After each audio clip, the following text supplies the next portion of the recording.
భగవతే వాసుదేవాయ శ్రీమన్నారాయణుభ్యాయ నమః.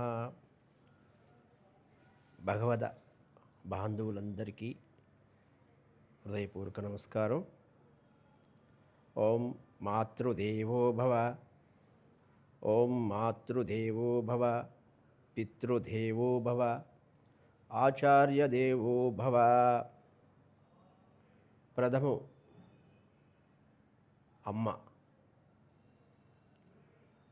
అమ్మ కడుపు తీపి,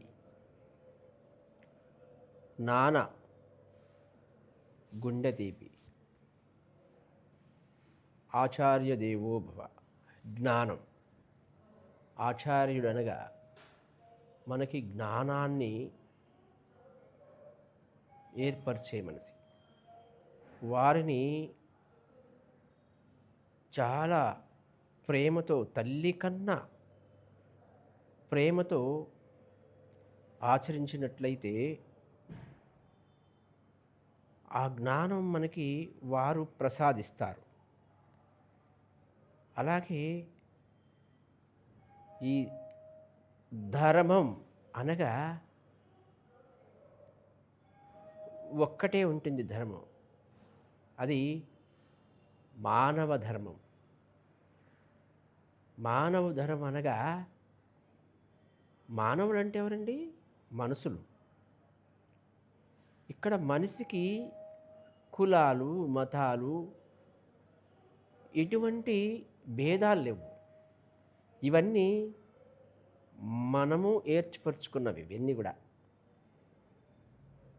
కాబట్టి ప్రతి మనిషి, అది స్త్రీ కావచ్చు, పురుషుడు కావచ్చు, మన మానవ ధర్మాన్ని పాటించినట్లయితే ఖచ్చితంగా ఆ పాటించిన వారే మహాజ్ఞాని. ఎందుకంటే మానవత్వం లేని మనిషి వారు రాక్షసులతో సమానం. ఎందుకంటే మేక చర్మం కప్పుకున్న మృగం లాంటి వారు మన మానవ జాతిలో ఉన్నారు. ఎందుకనగా ఇప్పుడు నేను ఆ విషయాలకి ఒక వ్యవహారం చెప్తాను. ఓం శంకరో నరకైవ కులజ్ఞానం కులస్య చ పతంతి పితరో హేషాం లుప్తపిండోదకక్రియః దోషైరేతై కులజ్ఞానం వర్ణశంకరకారకై కులధర్మశాశ్వతః. ఇక్కడ భగవంతుడు ఏమంటున్నాడంటే, నీ ధర్మాన్ని నువ్వు, ధర్మం అంటే ఏంటి? మనిషి ధర్మం, మానవ ధర్మాన్ని నువ్వు పాటించకపోతే నువ్వు రాక్షసుడవని భగవంతుడు పలుకుతున్నాడు. కాబట్టి మన ధర్మాన్ని ఖచ్చితంగా, మానవ ధర్మాన్ని, కొందరు ఈ ధర్మాన్ని పాటించకుండా పశువుల్లాగా, మృగాల్లాగా, రాక్షసుల్లాగా అనేక వారి ఇష్టానుసారంగా నడవడం జరుగుతుంది. అందుకే ఒకరి చేసిన పాపం ఇంకొకరికి వస్తుంది, పక్కన వారికి కూడా. ఎందుకంటే ఒకరి ఇంట్లో ఎవరైనా ఒక వ్యక్తి అనర్థమైన పనులు చేశాడనుకోండి, మరి ఆ ఇంట్లో వాళ్ళందరికీ వర్తిస్తుంది కదా. ఇంట్లో నలుగురు ఉన్నారనుకోండి, నలుగురిలో ఒక వ్యక్తి అనర్థమైన వ్యవస్థ, అనర్థమైన పనులు, అనర్థమైన కార్యాలు చేస్తూ ఉంటే ఆ ఇంట్లో ఫ్యామిలీ మెంబర్కి ముగ్గురికి కూడా వర్తించే అవకాశం ఉన్నది. ఎందుకంటే పలాని వాళ్ళు కదా, పలానా ఇంట్లో వాళ్ళు కదా, వాళ్ళ అబ్బాయి కదా, వాళ్ళ అమ్మ కదా, వాళ్ళ నాన్నగారట కదా, ఇట్లా. కాబట్టి మన ధర్మాన్ని రక్షించాలంటే మీరు ముందు ఆచార్య దేవో భవ అంటే మీరు ఆచార్యవర్యుల్ని మీరు ఖచ్చితంగా వారు చెప్పిన మాటలు, వారు చెప్పిన పాఠాలు, వారు చెప్పిన విధి విధానాలు ఖచ్చితంగా పాటించవలసి వస్తుంది. తల్లిదండ్రులు మనకు జన్మనిస్తారు. మరి జ్ఞానాన్ని ఇచ్చేది ఎవరు? ఆచార్యులే కదా, మరి మాస్టారే కదా, పంతులు గారే కదా. మరి వారి వారి అనుసారంగా మనం నడవాలి కదా, అప్పుడే కదా మనకి జ్ఞానోదయం అవుతుంది. కాబట్టి అందుకే మూడవ వ్యక్తి ఆచార్య దేవో భవ. ఇంకొక ఆయన ఉన్నాడు, అది ఎవరంటే భగవంతుడు. భగవంతుడు లాస్ట్ టైంలో ఎప్పుడు మాతృదేవో భవ, మా అమ్మవారు పోతుంది, పితృదేవో భవ, నాన్నగారు పక్కనుంటాడు, ఆచార్య దేవో భవ, గురువుగారు కూడా పక్కనే ఉంటారు. మరి లాస్ట్కి ఎవరు? బోధన నీలో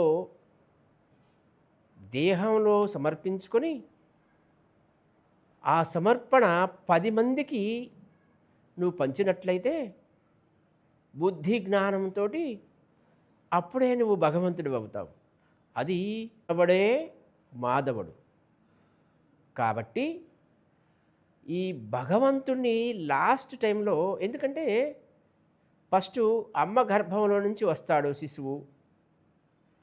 తండ్రి కొన్నాళ్ళు భుజాల మీద ఎక్కించుకోను, గుండెల మీద ఎక్కించుకోను, ఆటలు పాటలు ఇవన్నీ స్కూలుకు పంపించడము, ఇటువంటివన్నీ వారు చేసే పనులు వారు చేస్తారు. లాస్ట్కి బడిలోకి పోయారనుకోండి, మరి ఎవరు బోధిస్తారు మనకి? ఆచార్యులు.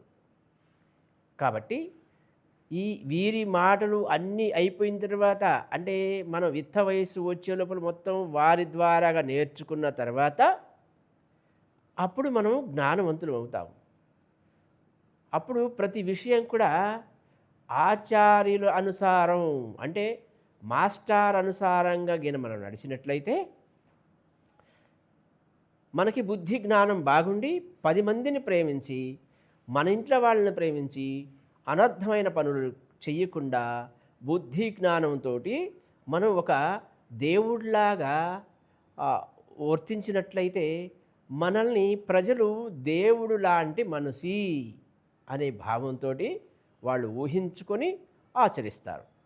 కాబట్టి ప్రతి ఒక్క మానవుడు ఇది పాటించి ఉంటే వారే దేవుడు లాంటి మనిషి అవుతారు. లేదనుకోండి, ఈ అమ్మకంటుంది, నాన్నగారు ఏదో చేసి వారిని పెద్ద చేస్తారు, మరి అది అయిపోయిన తర్వాత ఆచారాన్ని అనుసరించకుండా మీ ఇష్టానుసారంగా చేసినట్లయితే, జ్ఞానం లేకపోతే అనేక అనర్థాలకి సంబంధించిన పనులు చేసి రకరకాలుగా రాక్షసత్వాన్ని పెంచుకొని అజ్ఞానంగా వేరే వేరే పనుల్లో నిమగ్నమయ్యి విచ్చలవిడిగా తిరిగి బుద్ధి జ్ఞానం లేకుండా రాక్షసులు అయిపోతారు అనే ఒక భావం ఇది. కాబట్టి ఓ స్త్రీ, ఓ పురుషుడా, నీకు కుల మతాలతో ధర్మం అస్సలు అవసరమే లేదు. నీకు కావాల్సిందేంటి? బుద్ధి జ్ఞానం కావాలి, ఒక మనస్తత్వం కావాలి, మంచి మనసు కావాలి, మంచి హృదయం కావాలి. ఎందుకంటే ఎంతోమంది ఇవాళ అనేక రకమైనటువంటి ఆహారాన్ని తీసుకొని ఆ ఆహారం విచ్చలవిడిగా కోపతాపాలతో అజ్ఞానంగా ఉంటున్నారు. ఆ ఆహారాన్ని మానుకోండి, మంచి ఆహారం తీసుకోండి. ఆ ఆహారం మీకు సత్ఫలితం ఇస్తుంది. కాబట్టి ఈ బోధన నేను ఎందుకు చెప్తున్నానంటే, మన సనాతన ధర్మంలో హైందవ ధర్మంలో ఈ ఈ శక్తి ఉన్నది కాబట్టి ఈ ధర్మాన్ని ప్రతి ఒక్కరూ పాటిస్తారని కోరుకుంటున్నాను. జై శ్రీమన్నారాయణ, జై శ్రీమన్నారాయణ, జై శ్రీమన్నారాయణ.